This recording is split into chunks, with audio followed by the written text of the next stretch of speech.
Bienvenidos al curso virtual de Turismo en Áreas Protegidas. Lo que vamos a ver es la unidad número 1, en la cual vamos a tratar el tema del concepto de tiempo libre. Bien, el concepto de tiempo libre surge a partir de las conquistas sociales del siglo XIX, donde se empiezan a conquistar grandes logros sociales, como por ejemplo la reducción laboral a un término de 8 horas, que sería el fin de jornada, los fines de semana y también las vacaciones pagas. A partir de ahí empieza a fomentarse lo que es el turismo, ya que el concepto de tiempo libre está íntimamente ligado a lo que es el concepto de turismo. Bien, para conocer mejor lo que es la definición de tiempo libre, tendríamos que hacer hincapié en esta fórmula que es el tiempo total del hombre menos el tiempo ocupado. Para poder resolver esta ecuación de tiempo libre, deberíamos descifrar lo que es el tiempo ocupado. ¿Qué entendemos por tiempo ocupado? Lo siguiente: el tiempo ocupado está dividido en distintas categorías de tiempo, como por ejemplo el tiempo laboral, que en el mejor de los casos sería de 8 horas, el tiempo para necesidades fisiológicas, por ejemplo el aseo, el descanso, la alimentación del hombre, el tiempo doméstico, que tiene que ver con las tareas que requieren el aseo del hogar, ir a hacer los mandados, ir a hacer las compras, y el tiempo de los compromisos sociales. Esta sumatoria de tiempos da lo que es el tiempo ocupado. Bien, el tiempo ocupado, como dijimos, menos el tiempo total del hombre, da como resultado el tiempo libre. Para mayor información tienen la posibilidad de consultar la lectura obligatoria de la unidad 1. Los invito a leerla. Continuando con el concepto de tiempo libre, es importante aclarar que el tiempo libre se puede utilizar para dos cuestiones: tiempo libre para el ocio o tiempo libre para la evasión. ¿A qué me refiero con el tiempo libre para el ocio? El ocio es la utilización del tiempo libre para la autorrealización del individuo. O sea, esto significa que el individuo pueda realizar acciones o actividades que lo hagan sentir pleno y feliz. Entre ellas está el turismo. El otro concepto de turismo de evasión de tiempo libre para la evasión, es cuando el individuo se trata de evadir de esa realidad que tiene y no la enfrenta. Por ejemplo, cuando una persona tiene algún tipo de problema y en vez de afrontarlo se va a dormir o se dedica a tomar alcohol o lo que sea.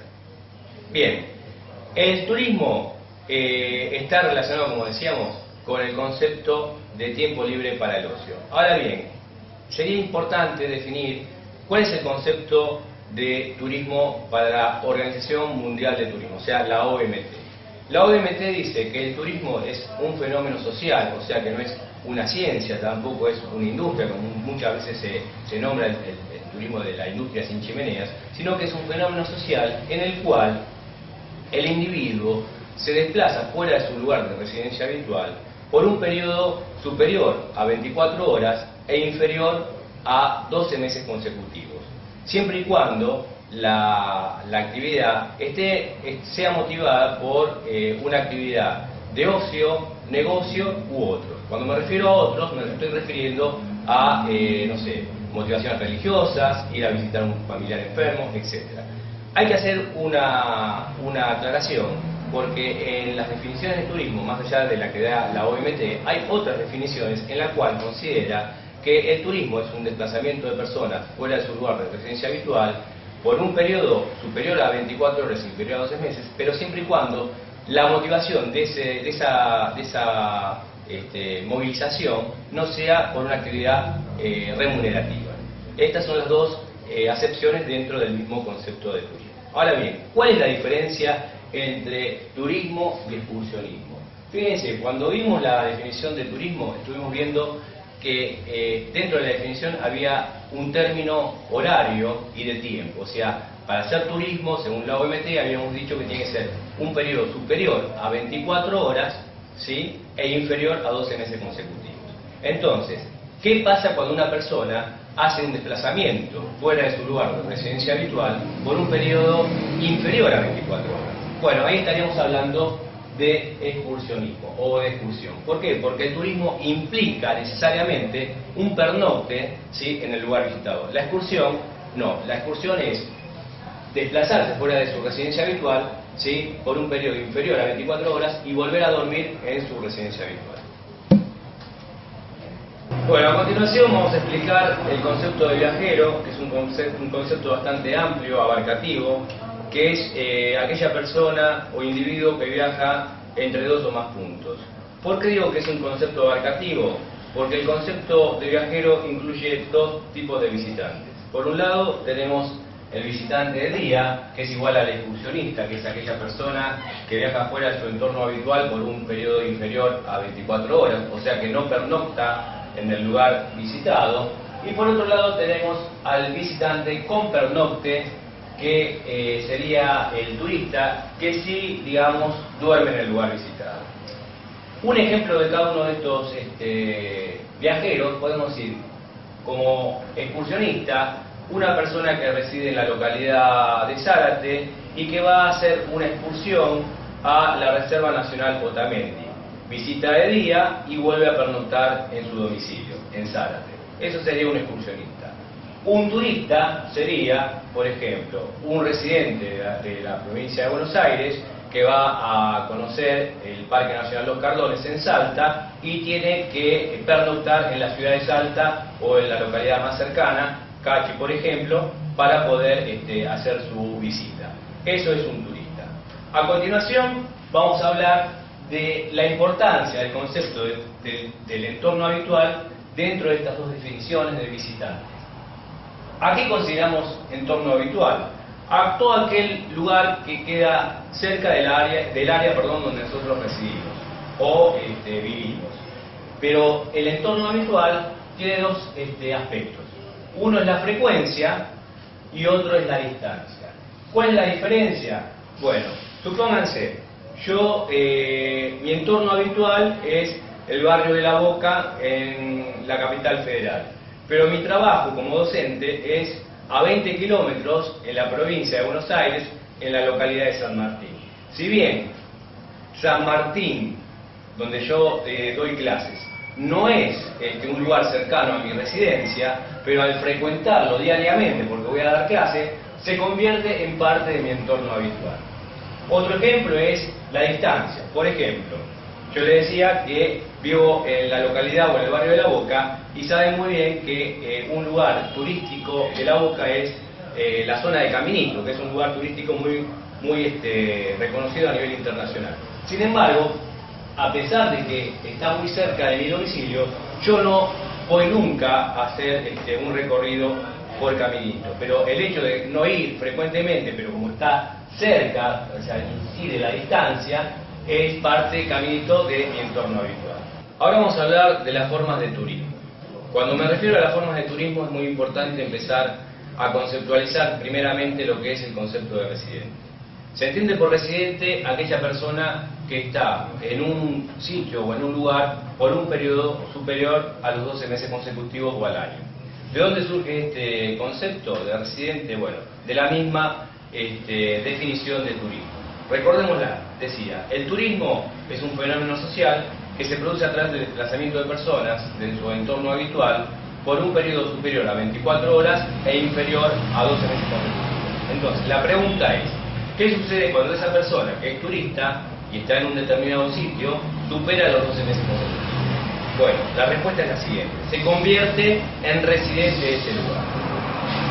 Hay que aclarar también que el concepto de residente se diferencia de la nacionalidad de la persona. Por ejemplo, nosotros podemos decir que un argentino que reside en España por un periodo superior a 12 meses consecutivos es de nacionalidad argentina, pero residente español. Puede ser residente legal o residente ilegal, pero al superar los 12 meses consecutivos, automáticamente se convirtió de turista en residente español. Con ese concepto de residente vamos a tratar o intentar aclarar las formas de turismo. La primera forma que tenemos es lo que se denomina turismo interno doméstico. Partiendo del concepto de residente para definir esta forma, decimos que el turismo interno o doméstico es el del residente que viaja dentro de un mismo país. ¿Sí? Ahora partimos al segundo concepto. El segundo concepto habla justamente del turismo receptivo.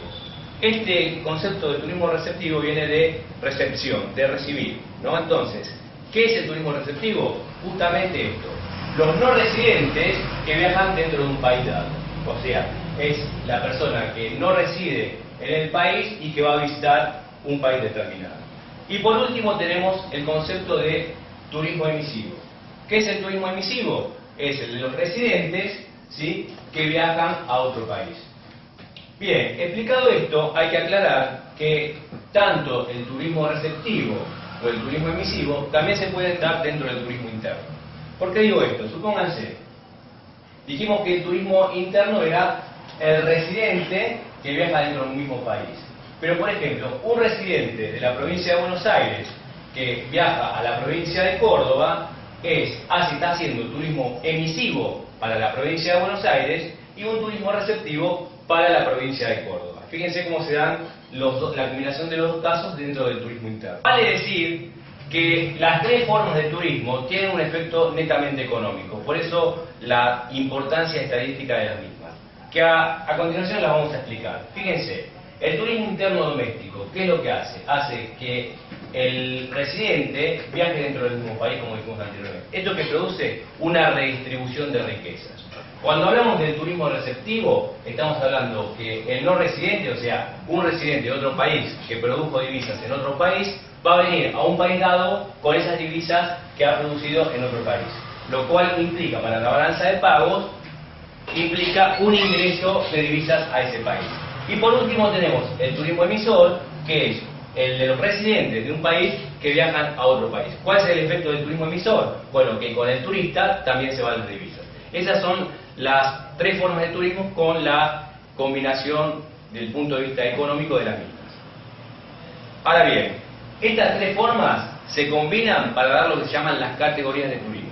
¿Qué categorías son? El turismo interior, turismo nacional y turismo internacional.